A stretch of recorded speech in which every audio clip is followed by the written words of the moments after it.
बोलो गुरुदेव भगवान की जय। प्यारे कृष्ण कन्हैया लाल की जय। सुख सागर 12वां स्कंध 8वां अध्याय। सूत जी का मार्कंडेय ऋषिश्वर की उत्पत्ति को कहना। सौनकादिक ऋषिश्वरों ने इतनी कथा सुनकर पूछा, हे सूत जी, आपने परमेश्वर का गुण व चरित्र हम लोगों को सुनाकर कृतार्थ किया, तुम चिरंजीव रहो। हम लोग अब यह सुनना चाहते हैं कि हमारे कुल में मार्कंडेय ऋषिश्वर ने परमेश्वर की माया किस तरह देखकर वैकुंठनाथ का दर्शन पाया और व्यास जी ने सब वेदों को किस तरह अलग अलग वर्णन किया। सूत पौराणिक ने कहा, जब ब्रह्मा ने देखा कि कलयुग के मनुष्य थोड़ी आयु होने से सब वेद पढ़ ना सकेंगे, तब ब्रह्मा के विनय करने से नारायण जी ने वेद व्यास का अवतार धारण करके वेदों का सार निकाल लिया और उनका नाम अलग अलग रखकर वह सब अपने चेलों को पढ़ाया। जो पुराण वेदों में से निकला था उसका नाम मार्कंडेय पुराण रखा। यह सुनकर ऋषिश्वरों ने पूछा कि पहले यह बतलाइए कि मार्कंडेय ने इतनी बड़ी आयु किस तरह पाई थी। सूत जी ने कहा, मृकंड नाम एक ऋषिश्वर थे, उनके कोई पुत्र नहीं था। जब ऋषिश्वर ने संतान उत्पन्न होने के लिए देवताओं के नाम पर बहुत तप व होम किया, तब देवताओं ने दर्शन देकर कहा, हे ऋषिश्वर, तुम्हारे भाग्य में बेटा नहीं लिखा है, पर तप व होम करने के प्रताप से तुम्हारे एक पुत्र उत्पन्न होकर 12 वर्ष की अवस्था में मर जाएगा। यह सुनकर ऋषिश्वर ने विनय किया कि मैं संतान होने की इच्छा रखता हूँ, 12 वर्ष का होकर मर जाएगा तो मैं संतोष कर लूंगा। जब देवताओं के आशीर्वाद से मृकंड के पुत्र उत्पन्न हुआ, तब ऋषिश्वर ने उसका नाम मार्कंडेय रखा। जब वह बालक 12 वर्ष का हुआ, तब उसके माता पिता रोने लगे। मार्कंडेय ने उनको रोते देखकर पूछा कि तुम लोग क्यों इतना विलाप करते हो। उन्होंने कहा कि हे बेटा, अब तुम्हारे मरने का दिन निकट आ पहुंचा है, यही समझकर हम लोग रो देते हैं। यह सुनकर मार्कंडेय बोले कि संसार में कोई ऐसा उपाय भी है जिसके करने से हम जीते रहें। उसके माता पिता ने कहा कि हे बेटा, नारायण जी की दया से मनुष्य के सब मनोरथ पूर्ण होते हैं। यह वचन सुनते ही मार्कंडेय वन में जाकर परमेश्वर का तप व ध्यान करने लगा। जब उसे 6 मनवंतर तप करते बीत गए, तब राजा इंद्र ने डरकर विचारा कि यह ब्राह्मण तप करके मेरा इंद्रासन छीन लेगा। यह विचार कर इंद्र ने कामदेव, बसंत ऋतु, गंधर्व और अप्सराओं को मार्कंडेय की तपस्या भंग करने के लिए भेजा। उन्होंने हिमालय पहाड़ से उत्तर ओर भद्रा नदी के किनारे, जहां मार्कंडेय शिला पर बैठा हुआ तप करता था, पहुंचकर क्या देखा कि वहां घने घने वृक्षों की छाया है। अनेक रंग के सुगंधित फूल फल लगे हैं। कोकिला और मोर आदि सुहावनी सुंदर अनेक पक्षी बैठे हुए सुहावनी बोली बोल रहे हैं। यह शोभा देखकर कामदेव आदि मोहित हो गए। जब प्रातःकाल मार्कंडेय अग्निहोत्र करके वहां पर बैठे, उसी समय अप्सराएं उनके सामने नाच कर भाव बतलाने लगी। गंधर्वों ने अनेक बाजा बजाकर 6 राग व 36 रागनी गाई। कामदेव ने कोकिला रूप होकर काम रूपी बाण चलाया। बसंत ऋतु की महिमा से बहुत उत्तम बाग वहां तैयार हो गया और शीतल मंद सुगंध हवा बहने लगी। जब नाचते समय एक अप्सरा का कपड़ा हवा से उड़ गया, तब वह नंगे बदन गेंद उछालती हुई मार्कंडेय के निकट चली आई। पर मार्कंडेय का चित्त कुछ चलायमान नहीं हुआ। जब अनेक उपाय करने पर भी कामदेव और अप्सरा आदि का कुछ वश उन पर नहीं चला, तब वे लोग शाप के डर से भागकर कांपते हुए इंद्र के पास आए और बहुत लज्जित होकर बोले, महाराज, हमारा पराक्रम मार्कंडेय पर कुछ नहीं चलता। यह हाल सुनकर इंद्रादिक देवताओं ने बहुत आश्चर्य माना। देवता लोग मार्कंडेय के दर्शन के लिए वहां जाकर उनकी स्तुति करके चले आए। जब इसी तरह कुछ दिन और मार्कंडेय को तप करते बीते, तब नारायण जी गरुड़ पर बैठकर वहां गए और अपने चतुर्भुजी स्वरूप का दर्शन मार्कंडेय को देकर कहा कि जो कुछ तुझे अच्छा हो सो वरदान मांग। मार्कंडेय ने वैकुंठनाथ को देखते ही दंडवत किया और परिक्रमा करके स्तुति करने के उपरांत हाथ जोड़कर बोला, हे दीनानाथ, मैं अपनी आयु अधिक चाहता हूँ। त्रिभुवनपति ने कहा कि तू एक कल्प के अंत तक जीता रहेगा। ऐसे कहकर लक्ष्मीपति बैकुंठ को चले गए। बोलो वृंदावन बिहारी लाल की जय। 9वां अध्याय। नारायण जी का मार्कंडेय जी को महाप्रलय का कौतुक दिखलाना। सूत जी ने सौनकादिक ऋषिश्वरों से कहा कि जब मार्कंडेय ब्रह्मा के एक दिन प्रमाण आयु पाने पर भी उसी तरह तप व ध्यान करता रहा, तब कुछ दिन उपरांत नारायण जी ने मार्कंडेय को फिर दर्शन देकर कहा कि अब तू क्या चाहता है। मार्कंडेय हाथ जोड़कर बोला, हे महाप्रभु, अब मुझे किसी वस्तु की चाह नहीं है, पर तुम्हारी माया का थोड़ा सा कौतुक देखना चाहता हूँ। जिस माया से आप सब जीवों को उत्पन्न करके फिर नाश कर देते हैं। वैकुंठनाथ ने कहा कि बहुत अच्छा, आज के 7वें दिन हम तुझे अपनी माया दिखलावेंगे, पर तुम चैतन्य रहकर मुझे भूल मत जाना, भूलने से तुम्हारा पता नहीं लगेगा। मार्कंडेय ने विनय किया, हे त्रिभुवनपति, मैं आपको कभी नहीं भूलूंगा। जब यह बात सुनकर नारायण जी बैकुंठ को चले गए, तब मार्कंडेय भी वहां अपने स्थान पर चला आया। जब 7वें दिन मार्कंडेय ने नदी के किनारे बैठकर तप करते समय महाप्रलय को देखना चाहा, तब क्या दिखलाई दिया कि एक ओर से बड़ी आंधी उठकर मारे धूर के अंधियारा छा गया। यह हाल देखकर मार्कंडेय ने मन में कहा कि हमने आज तक ऐसी आंधी कभी नहीं देखी। फिर चारों ओर से पानी उमड़ा हुआ आकर जहां वह बैठा था वहां अथाह जल हो गया। उस पानी में वह गोता खाने लगा। कभी गोता खाकर जल में डूब जाता, कभी पानी के वेग से ऊपर निकल आता, कभी घड़ियाल आदि जलचर उसको निगल जाते और कभी अपने मुख से उसको उगल देते थे। जब मार्कंडेय की समझ में हजारों वर्ष तक उसका यह हाल हुआ, तब वह अपने मन में बहुत लज्जित होकर कहने लगा कि मुझसे बड़ी चूक हुई जो ऐसा वरदान मांगकर इस दशा को पहुंचा।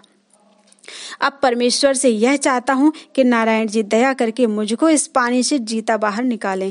मार्कंडेय को भगवान का ध्यान करते ही जब माया रूपी जल में एक टापू व बरगद का वृक्ष दिखलाई दिया, तो उसने प्रसन्न होकर मन में कहा कि हे परमेश्वर, मुझे किसी तरह इस टापू तक पहुंचा दे तो बरगद की डाल पकड़कर अपने प्राण बचा लूं। जब मार्कंडेय भगवान की दया से उस वृक्ष के पास पहुंच गया, तो उसने क्या देखा कि बरगद का एक पत्ता दोने के समान बना है। उसमें 12-13 दिन की अवस्था का एक बालक श्याम रंग, चंद्रमुख, कमल नयन, अति सुंदर सोता हुआ अपने पैर का अंगूठा हाथ में पकड़े मुंह में डाले चूसता है। जब मार्कंडेय निकट जाकर उस बालक की छवि देखने लगे, तब बाल रूपी भगवान ने अपना श्वास खींचा तो मार्कंडेय मच्छर की तरह उसके नाक में घुस गया और वहां पृथ्वी, आकाश, सूर्य, चंद्रमा, 7 द्वीप, 9 खंड, 10 दिशाएं, 8 लोकपाल, तालाब, वृक्ष, नगर, ग्राम, समुद्र, पहाड़, चांदी व सोने की खानें, ऋषिश्वरों व मुनीश्वरों के स्थान और अपना स्थान आदि सब संसारी वस्तुओं को उस स्वरूप में देखकर आश्चर्य माना। जब श्वास छोड़ते समय नाक के बाहर निकल आया, तब उसने फिर उस बालक को उसी तरह देखकर चाहा कि उसे गोद में उठाकर प्यार करे। ऐसा विचार कर मार्कंडेय ने जैसे उस बालक को उठाना चाहा, वैसे ही बालक रूप भगवान माया रूप पानी व वृक्ष समेत अंतर्धान हो गए।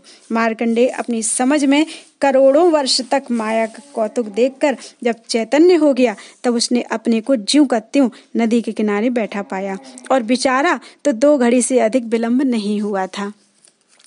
बोलो वृंदावन बिहारी लाल की जय। 10वां अध्याय, महादेव व पार्वती का मार्कंडेय के पास आना। सूत जी ने सौनकादिक ऋषिश्वरों से कहा कि मार्कंडेय ने माया रूपी महाप्रलय का कौतुक देखकर ध्यान में नारायण जी से विनय किया कि हे त्रिभुवनपति, मुझसे बड़ा अपराध हुआ जो आपकी माया देखने का वरदान मांगा। जहाँ तुम्हारी माया को ब्रह्मादिक देवता नहीं जानते, बड़े बड़े ऋषिश्वर, मुनि और ज्ञानी उस माया में फंसे रहते हैं, वहाँ मेरी क्या सामर्थ्य है जो तुम्हारी माया का भेद जान सकूं। जिस तरह मच्छर पहाड़ उठाने की इच्छा रखकर वह काम नहीं कर सकता, उसी तरह मैं यह वरदान मांगकर लज्जित हुआ। मुझे अपने शरणागत जानकर मेरा अपराध क्षमा कीजिए। मार्कंडेय जी ऐसा कहकर परमेश्वर के ध्यान में लीन हो गए। इतनी कथा सुनाकर सूत जी बोले, हे ऋषिश्वर, परमेश्वर की महिमा जानने के लिए सब छोटे बड़े अपने सामर्थ्य भर परिश्रम करते हैं, पर उनके भेद को पहुंच नहीं सकते। जिसने वेद जानने के लिए गोता मारा, उसका आज तक पता नहीं लगा। अब हम मार्कंडेय ऋषिश्वर का एक हाल और कहते हैं, सुनो। एक दिन महादेव पार्वती बैल पर चढ़े बहुत से गणों को अपने साथ लिए हुए चले जाते थे। राह में पार्वती जी ने मार्कंडेय जी को इस तरह परमेश्वर के ध्यान में लीन बैठे देखा, जिस तरह समुद्र का पानी गंभीर रहता है और हवा के बिना नहीं हिलता। तब पार्वती जी ने महादेव जी से हाथ जोड़कर विनय किया, हे महाप्रभु, इस ऋषिश्वर को तपस्या का कुछ फल दीजिए। महादेव जी ने कहा कि इसे किसी वस्तु की चाह नहीं है, हम इसको क्या दें। हरिचरणों की भक्ति और ध्यान के सिवा यह मुझको भी कुछ नहीं समझता, पर तेरे कहने से हम चलकर इसके साथ 2 बातें बातें करते हैं। साधु महात्मा की संगति करने में बड़ा गुण होता है। जब महादेव जी पार्वती समेत मार्कंडेय जी के पास गए तब उनको परमेश्वर के ध्यान में ऐसा लीन देखा कि इनके जाने का हाल उसे कुछ मालूम नहीं हुआ। शिव जी ने उनके हृदय में प्रवेश करके जिस चतुर्भुजी श्याम सुंदर का ध्यान वह करता था, उस स्वरूप को वहां से अंतर्धान करके अपना प्रकाश उस जगह प्रकट किया। जब मार्कंडेय को अपने हृदय में चतुर्भुजी रूप दिखलाई ना देकर एक श्वेत वर्ण पुरुष 10 भुजा व 3 आंख वाला शेर की खाल व मुंडमाला पहने त्रिशूल व डमरू लिए हुए ध्यान में दिख पड़ा, तब उसने घबराकर आंखें खोल दी तो महादेव को उसी रूप से पार्वती समेत बहुत गण साथ लिए हुए जैसे अपने सामने खड़े देखा, वैसे ही उठ खड़ा हुआ और दंडवत करने के उपरांत परिक्रमा करके उनको बड़े आदर भाव से आसन पर बिठाया।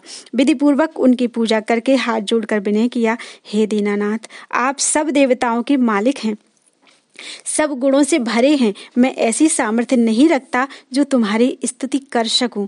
जिस तरह आपने दयालु होकर मुझे दर्शन दिया, उसी तरह मेरी हजारों दंडवत लीजिए और अपने आने का कारण बतलाइए। यह बात सुनते ही भोलानाथ ने हंसकर कहा, हे ऋषीश्वर, जिस महाप्रलय में 14 लोकों का नाश हो जाता है, कोई जीव नहीं रहता, उस महाप्रलय को तुमने देखा, इसलिए मैं तुम्हारे दर्शन करने आया हूँ।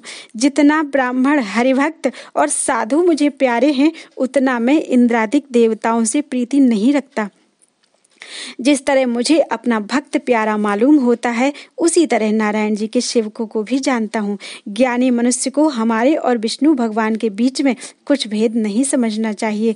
जितना तुम्हारी ऐसे हरि भक्तों का दर्शन पाकर संसारी मनुष्य शुद्ध हो जाते हैं, उतना तीर्थ स्नान करने और देवताओं के दर्शन से पवित्र नहीं होते। तुमको जो कुछ इच्छा हो वह वरदान हमसे मांगो, हमारा दर्शन निष्फल नहीं होता। यह वचन सुनकर मार्कंडेय ऋषीश्वर ने महादेव व पार्वती जी को साष्टांग दंडवत करके विनय किया, हे महाप्रभु, आप साक्षात ईश्वर होकर मुझ अज्ञानी को इतनी बड़ाई देते हैं, जिस तरह कल्प वृक्ष के नीचे जाकर मनुष्य के सब मनोरथ पूर्ण हो जाते हैं। उसी तरह तुम्हारा दर्शन पाने से कुछ इच्छा न रहकर केवल यही वरदान मांगता हूँ कि बैकुंठनाथ और आपके चरणों में मेरी भक्ति बनी रहे। यह बात सुनकर शिवजी ने कहा कि तुम एक कल्प तक चिरंजीव रहकर कभी बूढ़े नहीं होगे। तुमको सदा मेरी और नारायण जी की भक्ति बनी रहेगी और 18 पुराण में एक पुराण तुम्हारे नाम से प्रकट होगा। यह वरदान देकर शिवजी वहां से अंतर्धान होकर कैलाश पर्वत पर चले गए। मार्कंडेय ऋषीश्वर का सब हाल उत्पन्न होने, तपस्या करने और वरदान पाने का पार्वती जी से वर्णन किया। इतनी कथा सुनाकर सूत जी ने शौनकादिक ऋषीश्वरों से कहा कि तुमने मार्कंडेय ऋषीश्वर का हाल जो पूछा हमने सुना दिया। बोलो वृंदावन बिहारी लाल की जय। 11वां अध्याय शौनकादिक ऋषीश्वरों का सूत जी से शंख, चक्र, गदा, पद्म आदि का हाल पूछना। शौनकादिक ऋषीश्वरों ने इतनी कथा सुनकर पूछा, हे सूत जी, परमेश्वर के पूजन करने की विधि वर्णन कीजिए और यह बतलाइए कि शंख, चक्र, गदा, पद्म, शस्त्र, वैजंती माला और पीताम्बर जो 8 पहर नारायण जी धारण किए रहते हैं, यह सब कौन सी वस्तु है? सूत जी ने कहा कि तुम लोग बड़ी गुप्त बात पूछते हो, इसलिए मैं अपने गुरु वेद व्यास को दंडवत करके कहता हूँ, सुनो। यह ब्रह्मांड भगवान का रूप है। पृथ्वी पैर, आकाश सिर, सूर्य आंखें, वायु नाक, 10 दिशाएं कान, लोकपाल भुजा, चंद्रमा मन, यमराज दांत, वृक्ष शरीर के रोए, मेघघटा सिर के बाल, पहाड़ तन की हड्डी, समुद्र पेट, नदियां शरीर की नसें होकर सब व्यवहार संसार का विराट रूप में समझना चाहिए। जो मनुष्य उस रूप का ध्यान लगाकर सब जीवों में परमेश्वर की शक्ति बराबर देखता है और काम, क्रोध, मोह, लोभ आदि के वश ना होकर किसी से शत्रुता व मित्रता नहीं रखता, वह कौस्तुभ मणि, नारायण जी की ज्योति, वैजंती माला, माया, पीताम्बर, चारों वेद, कौस्तुभ मणि है नारायण जी की ज्योति, वैजंती माला है माया, पीताम्बर है चारों वेद, जनेऊ का जोड़ा है ओमकार, कानों का कुंडल है सांख्य शास्त्र व योग शास्त्र, मुकुट है ब्रह्मलोक व शेषनाग उनके बैठने का सिंहासन, शेषनाग उनके बैठने का सिंहासन, पद्म है सतोगुण, कमल है सतोगुण। गदा है पराक्रम, शंख है जल तत्व, सुदर्शन चक्र है अग्नि तत्व, खड्ग है आकाश तत्व, सारंग धनुष है काल रूप। सारंग धनुष काल रूप होकर परमेश्वर के तरकश में सब जीवों का कर्म भरा रहता है। बैकुंठ परमेश्वर का छत्र, गरुण है वेद रूप, लक्ष्मी जी है शक्ति, नंद व सुनंदादिक पार्षद उनकी विभूति हैं। नारायण जी अपने भक्तों पर प्रसन्न होकर अपना भूषण व वस्त्र पहने व शंख लिए हुए दर्शन देते हैं। उनका चरित्र कोई नहीं जान सकता। हमने गुरु की कृपा से यह सब कथा आपको सुनाई। जो मनुष्य प्रातः काल उठकर नारायण जी का ध्यान शंख चक्र गदा आदि समेत करता है, उस पर तुरंत प्रसन्न होकर उसे कृतार्थ कर देते हैं। इतनी कथा सुनकर ऋषीश्वरों ने पूछा कि 12 महीनों में सूर्य भगवान नए नए रूप पृथक पृथक नाम से जो प्रकाश करते हैं, उसका क्या कारण है। सूत जी बोले कि सूर्य देवता भगवान जी का एक स्वरूप है। सुक्षण घड़ी और पहर के पहचान करने का ज्ञान उनके प्रकाश से मालूम होता है। चैत के महीने में सूर्य धाता नाम से प्रकाश करते हैं। कृतस्थली अप्सरा उनके आगे नाचती है और तुम्बरू गंधर्व गाना सुनाता है। हेती राक्षस उनका रथ पीछे ढकेलता है। वासुकी नांग उस रथ में रस्सी बांधने और कृतयक्ष उसकी मरम्मत करने के लिए बने रहते हैं। पुलस्त्य नाम ऋषीश्वर उनके साथ रहकर स्तुति करते जाते हैं। बैसाख में सूर्य का नाम अर्यमा होता है। पुलह नाम ऋषीश्वर, ऊर्जा नाम यक्ष, प्रहेती राक्षस, पुंजक स्थली अप्सरा, नारद गंधर्व और कुक्षनीर नाग उनके साथ रहकर अपना अपना काम करते हैं।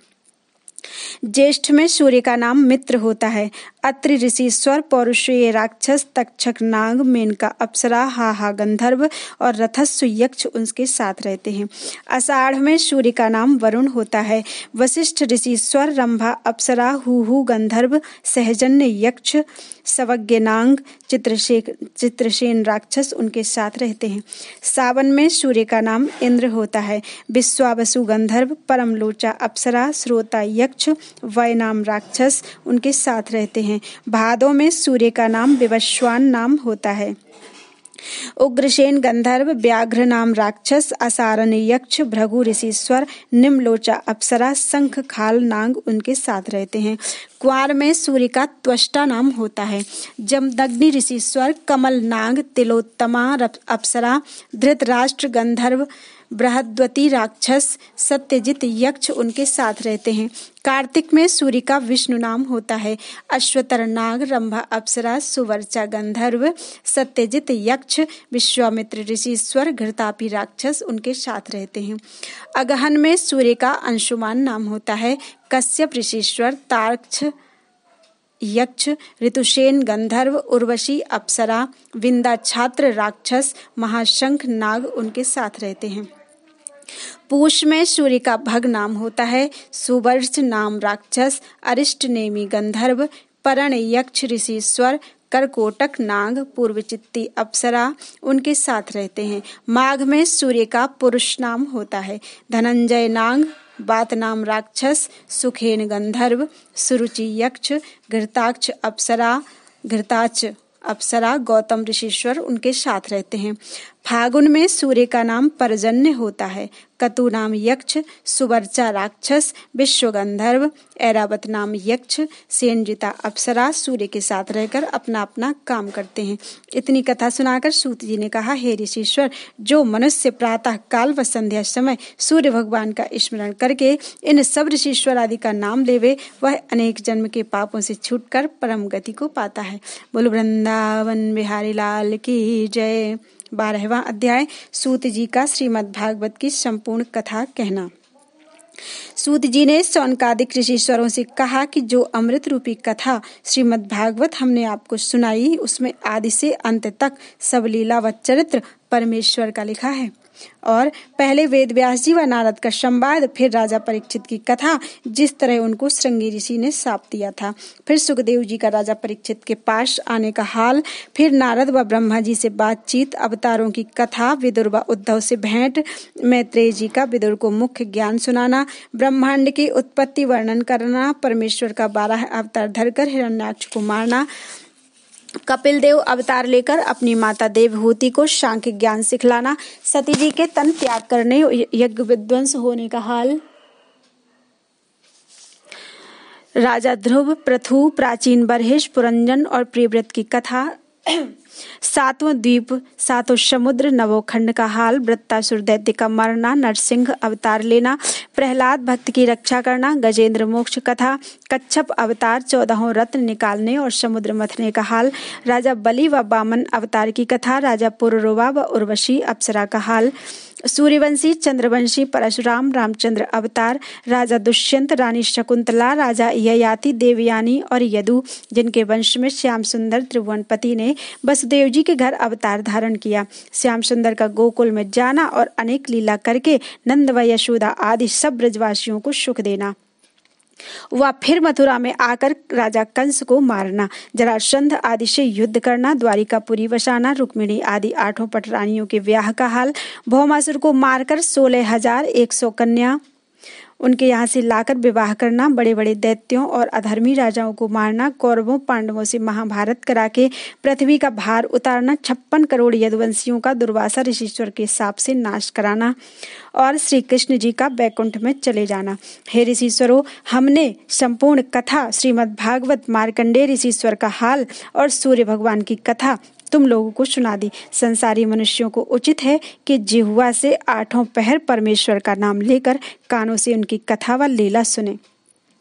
नारायण जी के गुण व महिमा की चर्चा आपस में रखकर थोड़ा या बहुत जहाँ तक बन पड़े हरि चरणों में ध्यान लगावें। सब जीवों पर दया रखकर अपनी सामर्थ्य भर मनसा वाचा कर्मणा उपकार करते रहें। मनुष्य तन पाने का यही फल समझना चाहिए। जैसा व्यास जी ने भागवत पुराण में परमेश्वर का निर्मल यश लिखा है, वैसा दूसरे पुराणों में वर्णन नहीं किया। जिस सुखदेव जी महाराज की दया से हमने अमृत रूपी कथा आपको सुनाई, उन्हें बारंबार दंडवत करता हूँ। जितना फल ब्राह्मण को 4 वेद पढ़ने से प्राप्त होता है, उतना फल का श्रीमद् भागवत पढ़ने व सुनने में जानना चाहिए। क्षत्रिय को इसके पढ़ने व सुनने से विजय, वैश्य को व्यापार में लाभ होता है, मरने के उपरांत मुक्त पदवी मिलती है, शूद्र के सब पाप छूट जाते हैं।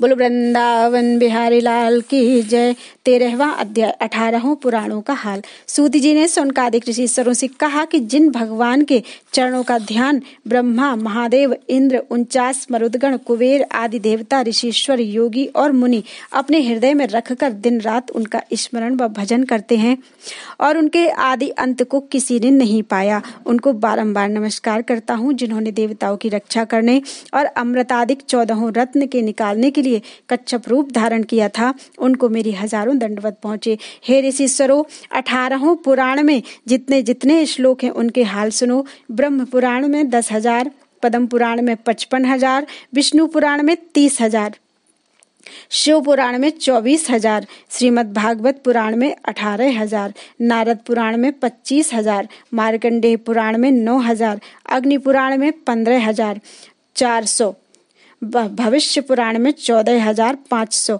ब्रह्मवर्त पुराण में 18,000, लिंग पुराण में 11,000, बाराह पुराण में 24,000, स्कंद पुराण में 81,100, वामन पुराण 10,000, कूर्म पुराण में 17,000, मत्स्य पुराण में 14,000, गरुड़ पुराण में 19,000 और ब्रह्मांड पुराण में 12,000 श्लोक हैं। श्रीमद् भागवत का सार 4 श्लोक नारायण जी ने ब्रह्मा जी से कहा।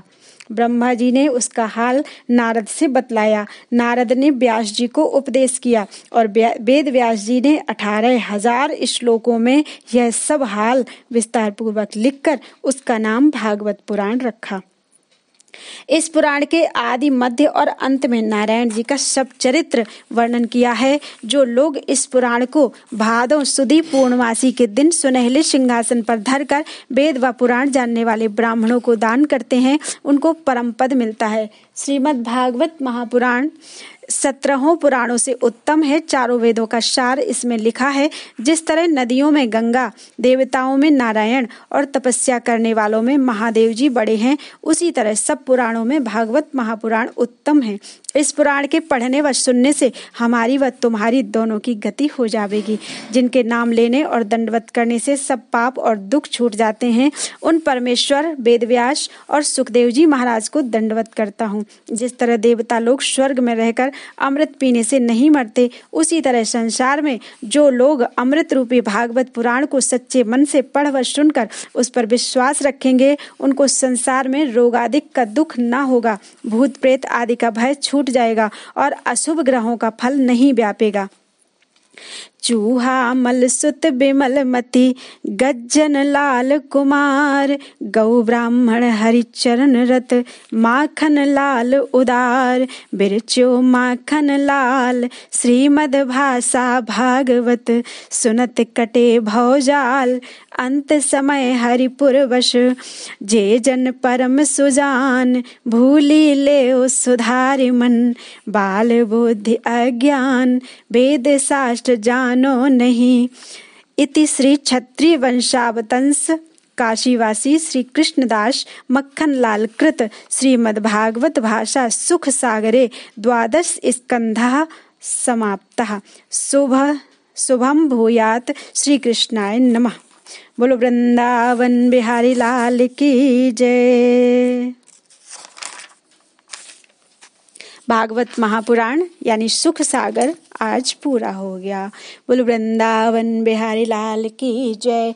कर्पूर गौरम करुणावतारम संसार सारम भुजगेंद्रहारम सदा वसंतम हृदयारविंदे भवम भवानी सहितं नमामि।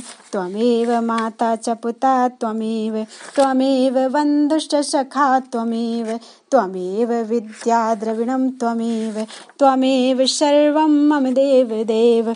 हरे राम राम राम हरे हरे, हरे कृष्ण कृष्ण कृष्ण हरे हरे।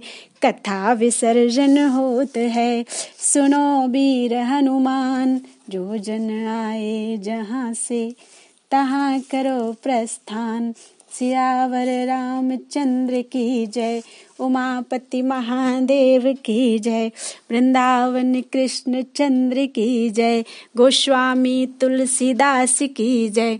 बोलो भाई सब संतन की जय, वेद व्यास जी भगवान की जय, परीक्षित महाराज की जय, सुखदेव भगवान की जय, अपने गुरु माता पिता की जय, आज के आनंद की जय।